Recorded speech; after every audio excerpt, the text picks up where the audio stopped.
한 번 더 인사하겠습니다. 복음으로 나아갑시다. 복음으로 나아갑시다.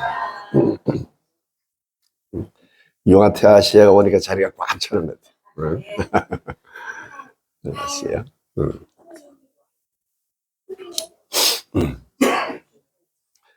오늘은 사순절 첫째 주일입니다. 사순절은 예수 그리스도의 고난을 묵상하면서 예수님의 부활을 기다리는 절기 말이죠. 지난 수요일, 제의 수요일 날 시작해서 오는 4월 5일 부활절 전까지 주일을 제외한 40일간을 사순절로 지킵니다. 사순절 기간 동안 우리는 주님이 나를 위해 겪으신 고난, 십자가를 지신 그 사랑을 묵상하면서 회개하고 기도하면서 우리가 자신을 돌아보게 됩니다. 사순절을 경건하게 지키시고 기도와 나눔, 금식과 절제를 실천하면서 부활의 기쁨을 맞이하는 우리 모두가 되시기를 바랍니다. 오늘 본문은 바벨론의 포로로 잡혀간 이스라엘 백성에게 대한 하나님의 예언의 말씀입니다. 기원전 722년에 북이스라엘이 아수르에 멸망을 합니다. 그리고 이 아수르는 한 100년 뒤에 다시 기원전 612년에 또 바벨론에 멸망을 해요.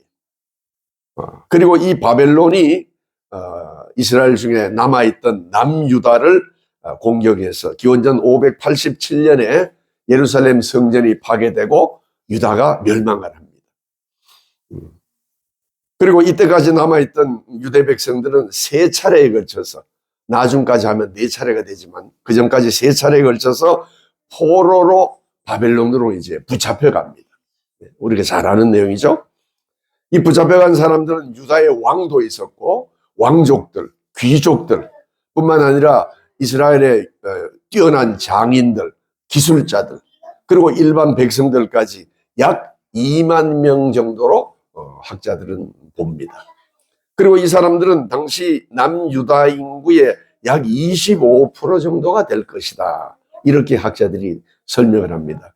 만약 2만 명이면은 2만 명이 25%면은 전체 인구가 한 10만 명 정도 됐다는 거죠. 그 예루살렘 쪽에 살던 사람들이 다 잡혀가고 남아있는 사람은 아주 어려운 형편에 처한 그런 사람들만 남게 된 거예요.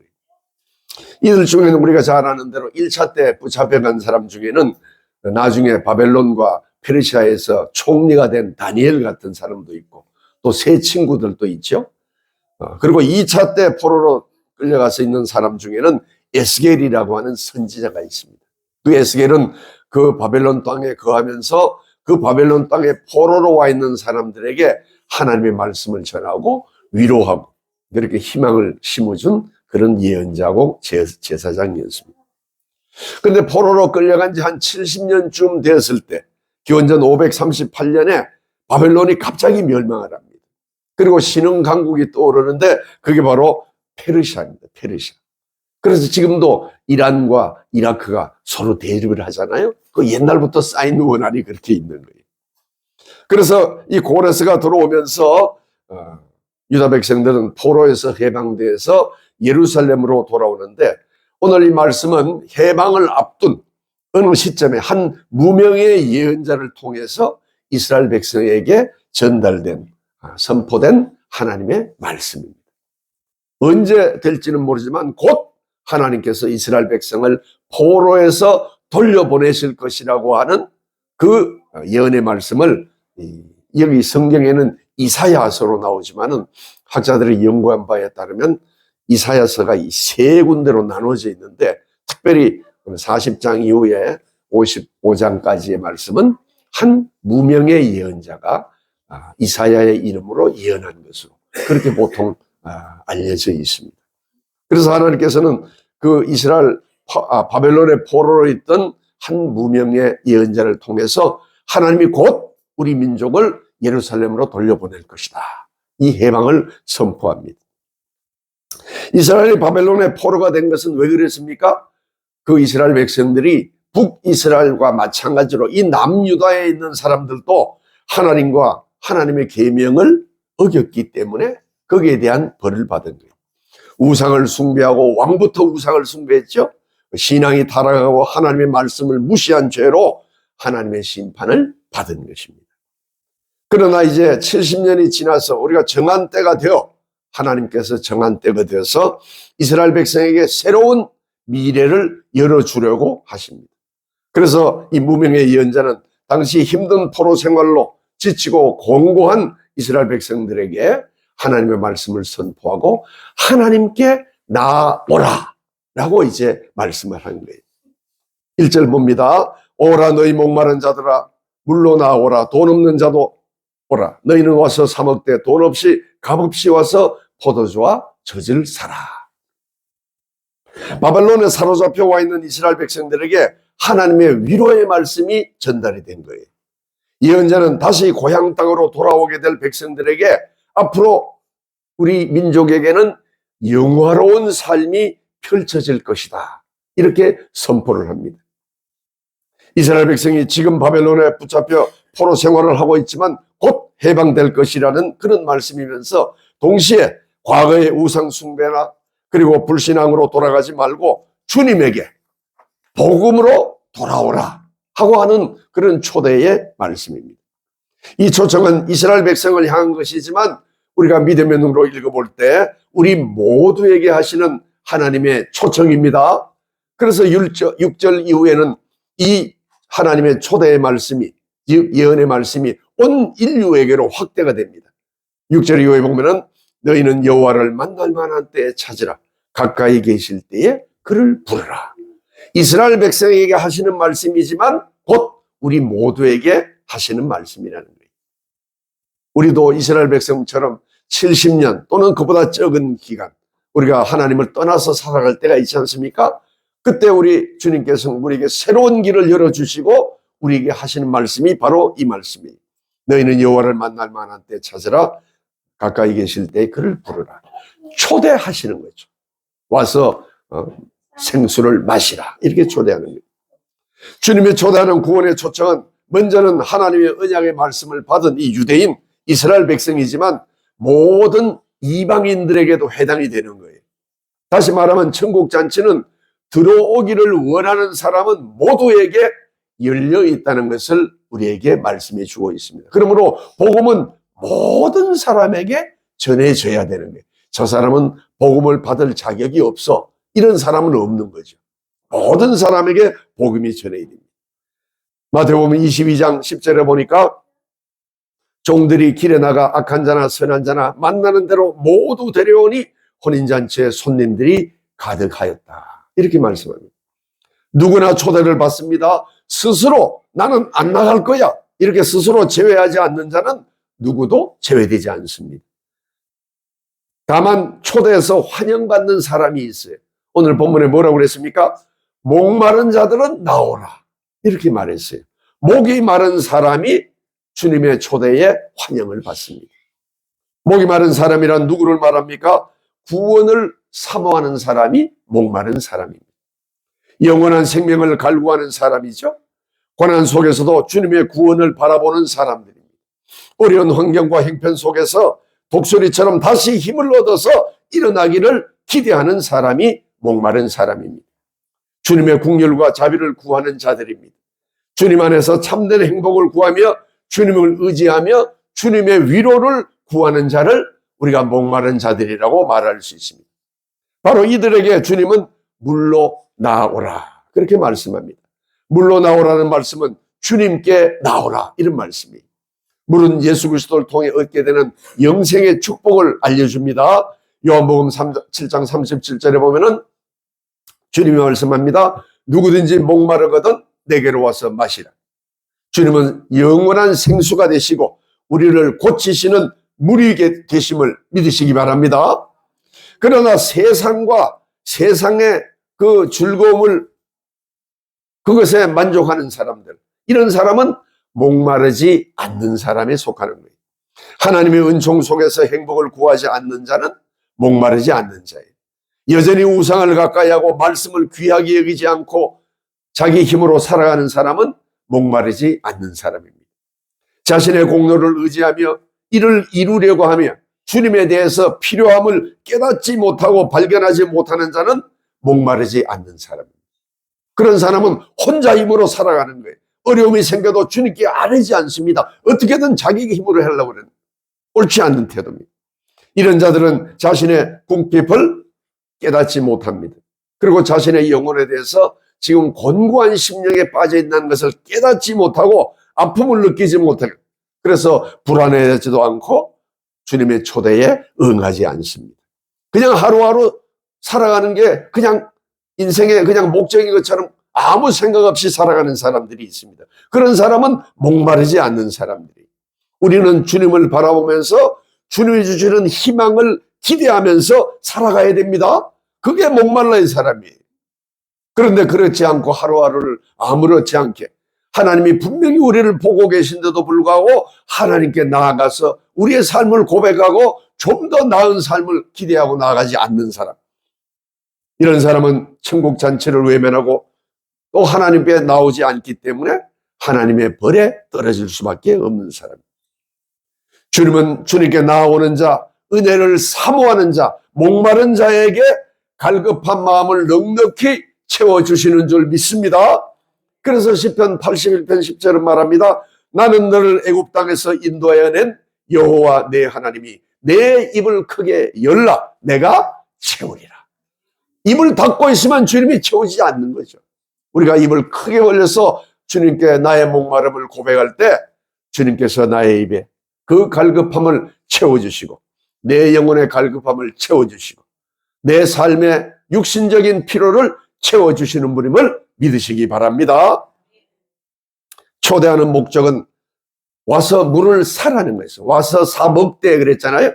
예수 그리스도 곧 복음을 사서 우리의 것으로, 나의 것으로 만들라는 말씀입니다. 그리고 먹으라는 것이, 우리는 복음의 진리를 우리의 것으로 만들어야 됩니다. 예수님이 나의 주님임을 확실히 믿어야 되는 거예요. 복음은 그저 진열해 놓고 그냥 바라보기 위해서 만든 것이 아닙니다. 복음을 받아서 예수 그리스도를 알고 주님이 주시는 구원의 은혜와 위로를 우리가 누려야 됩니다. 그것이 주님이 주신 축복입니다. 그런데 내 삶을 하나님께 아뢰지 않고 갈급한 마음을 가지지 않고 그냥 하루하루 어떻게 그냥 살아가는 거, 여기에 집중하는 것은 하나님이 기뻐하시는 삶이 아닙니다. 빌립보 3장 7절에서 9절에 보니까 바울은 그런 고백을 했죠. 그러나 무엇이든지 내게 유익하던 것을 내가 그리스도를 위하여 다 해로 여길 뿐더러 또한 모든 것을 해로 여김은 내 주 그리스도를 아는 지식이 가장 고상하기 때문이라. 주님을 아는 것이 가장 고상하다는 거예요. 내가 그를 위하여 모든 것을 잃어버리고 배설물로 여김은 그리스도를 얻고 그 안에서 발견되려 함이라. 우리가 주님을 알고 주님의 참된 나의 구주이심을 믿어야 되겠습니다. 또 1절에 뭐라 그랬습니까? 와서 포도주와 젖을 사라 그랬어요. 포도주와 젖은 물처럼 생활의 필수품이죠. 그리고 신체에 영양을 공급하고 우리의 몸에 생기를 공급해 줍니다. 그래서 이 복음의 능력이라고 하는 것은 우리가 기대하는 이상이라는 거예요. 우리는 물만 기대하지만, 물이 물론 영생수지만 포도주와 젖도 거기에 포함이 됐다는 거예요. 우리는 복음을 통해서 주님이 내려주시는 생명수로 즐거워합니다. 또 거기서 포도주와 젖도 얻습니다. 처음 믿는 사람은 어린아이에게 영양을 제공하는 젖을 얻게 됩니다. 그렇죠? 그 젖을 통해서 처음 어린아이가 영양분을 받아서 점점점 튼튼하게 자라는, 믿음이 강한 자들은 젖된 아기와는 다르게 또 어떻습니까? 주님에게서 자신을 더욱 굳건히 만들고 또 마음을 즐겁게 해주는 포도주를 마시게 된다는 거예요. 하나님께서는 우리에게 영원한 생명도 주시고 그 외에도 우리에게 어릴 때부터 우리의 믿음을 자라게 하는 젖도 주시고 또 우리의 삶을 풍요롭게 하는 포도주도 제공하심을 믿으시기 바랍니다. 물론 이것은 포도주, 독주를 마시라는 뜻은 아닙니다. 그렇게 하면 그건 하나님의 뜻에 어긋나는 거죠. 근데 이 모든 선물들이 돈 없이 값없이 주시겠다고 말씀했어요. 주님의 선물은 너무나도 귀중하기 때문에 가격을 매길 수 없는 거죠. 그런데 주님은 이것을 우리에게 주시기를 원하기 때문에 거저 주신 것입니다. 주님이 약속하신 축복은 값을 지불할 필요가 없이 은혜로 우리에게 주어졌습니다. 왜냐하면 주님께서 당신의 보배로운 피를 흘림으로써 이미 값을 다 치르셨기 때문입니다. 베드로전서 1장 19절에 보니까 헛된 행실에서 대속함을 받은 것은 은이나 금같이 없어질 것으로 된 것이 아니요 오직 흠없고 점없는 어린 양 같은 그리스도의 보배로운 피로 된 것이니라. 우리는 주의 보혈로 구원을 받았고 또 주님의 이름을 부름으로써 우리의 삶에 영생수가 흐르고 또 젖과 포도주가 우리의 삶에 함께 있는 줄 믿습니다. 우리는 주님이 거룩한 피를 흘림으로 계속함을 받았습니다. 구원의 선물을 받을 만한 자격이 없지만 주님은 값없이 우리에게 한없는 은혜를 부어주셨어요. 그러므로 주님의 말씀을 믿고 주님께 나아가시기 바랍니다. 복음으로 나아가라는 게 주님께 나아가라는 뜻입니다. 2절입니다. 너희가 어찌하여 양식이 아닌 것을 위하여 은을 달아주며 배부르게 하지 못할 것을 위해 수고하느냐. 내게 듣고 들을지어다. 그리하면 너희가 좋은 것을 먹을 것이며 너희 자신들이 기름진 것으로 즐거움을 얻으리라. 하나님이 허락하신 축복은 영적인 성격을 띠고 있죠. 돈을 지불하고 얻는 양식과 음료는 잠시 육신의 만족을 줍니다. 그러나 하나님의 축복은 영적인 양식이고 음료입니다. 예수님은 생명의 떡이고 영원한 생명수가 되십니다. 이걸 믿으시기 바랍니다. 예수님이 나의 삶에 함께 하신 것은 생명과 영원한 생수가 함께 나에게 온 것을 말합니다. 요한복음 6장 48절에서 50절 사이에 보니까 내가 곧 생명의 떡이래. 너희 조상들은 광야에서 만나를 먹었어도 죽었거니와 이는 하늘에서 내려오는 떡이니 사람으로 하여금 먹고 죽지 아니하게 하는 것이라. 주님은 생명의 떡이 되심으로 우리가 주님을 따르고 주님과 함께 사는 것은 영원한 생명을 얻은 것을 믿습니다. 또 요한복음 4장 14절은 말합니다. 내가 주는 물을 마시는 자는 영원히 목마르지 아니하리니 내가 주는 물은 그 속에서 영생하도록 솟아나는 샘물이 되리라. 이제 우리는 생명의 떡이며 영원한 생수가 되시는 주님의 말씀에 귀를 기울여야 됩니다. 그래서 2절에 하는 말씀이 너는 내게 듣고 들어라 라고 말씀하는 거예요. 부지런히 주의 말씀을 들으라는 겁니다. 예언자는 너희가 어찌하여 양식 아닌 것을 위해 수고하느냐 이렇게 묻지요. 어리석은 사람은 생명과 상관없는 일에 헛되이 낭비하고 그것을 얻으려고 노력을 합니다. 세상의 명예를 얻으려고 다른 재물을 얻기 위해서 노력합니다. 그러나 영혼을 살리는 떡은 돈을 지불해서 얻을 수 있는 게 아닙니다. 인간의 노력으로 그것을 살 수 있다고 생각하면 그 사람은 결코 그것을 얻을 수 없습니다. 이 세상의 것은 영혼의 양식이 되지 못합니다. 사람들은 많이 소유하면 할수록 더 많이 소유하고 그렇게 얻고자 합니다. 소유는 배고픈 자의 꿈처럼 잠시 사람을 즐겁게 해줍니다. 세상에서 행복을 얻을 줄로 기대합니다. 그러나 곧 이내 다시 시장하게 되고 만족을 얻지 못합니다. 그래서 주석가 매튜 웰리는 그의 주석에서 어찌 보면 이 세상에 있는 모든 부와 쾌락은 한 사람의 영혼을 위한 한 끼의 식사도 되지 못한다. 이렇게 써놨어요. 그렇죠? 아무리 부가 많아도 생명을 구할 수가 없습니다. 생명은 오직 예수 그리스도 안에서 영원합니다. 우리의 생명은 주님과 사귐에 있습니다. 주님께 복종하고 주님과 교제하며 그러할 때에 하나님의 생명이 나에게 흘러 넘치게 됩니다. 그러면 우리는 주님께 나아가 주님의 위로를 구하시기 바랍니다. 주님의 초래를 우리가 수락하고 주님께 나아가면 우리는 주님이 주시는 평화와 즐거움을 누리게 됩니다. 주님은 내게 부지런히 들으라. 그러면 좋은 것을 먹고 기름진 것으로 즐거움을 얻으리라. 이렇게 우리에게 말씀하시는 거예요. 기름진 것이라고 하는 건 최고의 음식을 말하잖아요. 이삭이 야곱을 축복할 때 기름짐으로 축복했습니다. 창세기 27장에 보면은 하나님이 하늘의 이슬과 땅의 기름짐으로 또 풍성한 곡식과 포도주를 내게 주시기를 원하노라. 이렇게 축복을 하지요. 기름짐이라고 하는 것, 이 하나님이 우리에게 주시는 최고의 축복을 말합니다.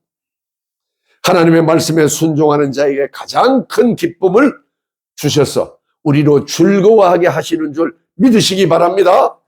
주님의 말씀을 들으며 주님께 나아가는 자는 바로 이와 같은 풍성한 축복을 누리게 되는 것입니다. 주님의 축복은 풍성하고 평화롭습니다. 3절입니다. 너희는 귀를 기울이고 내게 나와 들으라. 그리하면 너희 영혼이 살리라. 내가 너희를 위하여 영원한 언약을 맺으리니 곧 다윗에게 허락한 확실한 은혜니라. 예언자는 다시 한번 주님께 나와 귀를 기울이고 들으라 한 번 더 말씀합니다. 그것은 주님이 이스라엘을 반드시 구원할 것이라고 다윗과 맺은 그런 약속이고, 그 약속은 다윗의 후손 중에서 예루살렘을 다스릴 영원한 선지자가 나올 것이다. 즉 주님이 땅에 오실 것이라고 하는 그런 약속입니다. 주님은 다윗에게 약속하신 대로 이 땅에 오셔서 십자가를 지심으로 우리의 죄를 사하시고 부활하심으로 온 인류에게 구원의 소망을 주신 것을 감사합니다. 그러므로 우리에게 대한 주님의 언약은 영원한 언약이고 주님을 믿는 모든 자에게 허락하시는 은혜입니다. 주님의 축복은 대신에 백성들의 자발적인 선택이 있어야 됩니다. 나오라고 했는데 스스로 나오지 않으면 안 되는 거예요. 자기가 스스로 나와야 됩니다. 주님은 우리로 하여금 스스로 선택하고 책임질 수 있는 인격적인 존재로 우리를 만드셨잖아요. 그러므로 우리 스스로가 주님의 이 말씀에 귀를 기울이고 듣고 그의 약속들을 믿으면 우리가 영생을 얻게 됩니다. 그것이 사는 길이라고 오늘 3절에 말씀하고 있습니다. 내게 나와 들으라. 그리하면 너희 영혼이 살리라. 이렇게 말씀했습니다. 4절과 5절은 우리가 주님께 나오라는 초대를 받았는데 그 모든 약속을 성취할 분이 예수 그리스도라고 하는 것을 다시 한번 밝히고 있습니다. 우리는 물가로 나아가는 길, 즉 주님께로 나아가는 길, 이걸 잘 알지 못할 때가 있어요. 그런데 예수님께서 인도자가 되어주셔서 우리의 마음을 움직여서 주님께 나오게 하신다는 거예요. 또 우리는 예수님의 자녀가 되는 자격을 어떻게 하면 그 자격을 부여받는지 잘 알지 못합니다. 또 여러 가지 어려움과 방해물 대적들이 나타나서 우리가 예수님께 나아가는 걸 방해하고 우리 길에 회방을 놓을 수가 있습니다. 그러나 우리 예수님께서는 우리에게 할 일을 가르쳐주고 그 일을 할 수 있도록 힘과 능력을 주십니다. 그리고 대적과의 전투에서 승리하도록, 그래서 약속의 땅을 소유하도록 인도하시고 명령하시는 분이라는 것을 4, 5절에서 말씀하고 있습니다. 그러므로 우리는 주님의 말씀에 순종하고 그 주님의 말씀을 따라서 살아가셔야 됩니다. 너를 알지 못하는 나라가 너에게 달려올 것이라고 하는 것은 오랫동안 주님에게부터 멀리 떨어진 사람들, 하나님을 떠나서 멀리 달아나고 있던 사람들, 하나님을 나는 믿지 않을 거야 해서 도망가던 사람들도 속히 주님께로 다시 돌아올 거라고 하는 말씀입니다. 그들은 주님의 부르는 소리를 듣고 깨달아서 다시 돌아오게 하는 역사가 세상의 종말에 일어나게 된다는 거예요. 왜 이방인들이 이처럼 주님께 돌아옵니까? 주님이 긍휼하신 은혜를 그 마음속에 베풀기 때문에 깨닫고 돌아오게 되는 겁니다. 그래서 조그마한 전도의 한순간에 그 마음이 변화를 일으키는 거예요. 우리가 능력을 가지고 해서 되는 것이 아니라 하나님께서 그 전도자의 마음에, 그 마음의 말씀을 듣는 사람의 마음을 움직여서 종말의 때에 하나님께 돌아올 수 있도록 그런 긍휼을 베풀어 주시는 것을 우리가 깨달아야 되겠습니다. 세상에 생명을 주는 물이 있을 것으로 생각하고 이들이 세상을 향해 나갔지만 그렇지 않다는 것을 이방인들이 드디어 깨닫기 시작한 거예요. 세상이 그들의 기대에 부응하지 못하는 것을 깨닫게 된 것입니다. 그래서 그들은 예수 그리스도만이 하나님과 인간 사이의 유일한 중보자 되심을 깨닫게 됩니다. 주님을 말미암지 않고는 아무도 하나님께 나올 수 없습니다. 그래서 사도행전 4장 우리가 잘 아는 구절이죠. 다른 이로서는 구원을 받을 이름이 없나니 천하 사람 중에 구원을 받을 만한 다른 이름을 우리에게 주신 일이 없습니다. 주님은 우리를 부르십니다. 세상 일에 포로된 자를 부르십니다. 너희 목마른 자들아 물로 나오라. 돈 없는 자도 오라. 너희는 와서 사 먹되 돈 없이 값없이 와서 포도주와 젖을 사라. 사순절을 지내면서 우리를 위해서 고난당하신 주님을 묵상하시기 바랍니다. 주님이 값없이 주시는 구원의 은혜를 감사함으로 받으시기 바랍니다. 오라고 부르시는 주님의 말씀에 순종해서 주님께 더 가까이 나가서 목마른 자에게 주시는 귀한 은혜를 누리시고 축복을 누리시기 바랍니다. 말씀을 부지런히 듣고 주님의 약속의 선물을 받아 누리는 우리 모두가 되시기를 주님의 이름으로 축원합니다. 감사하신 아버지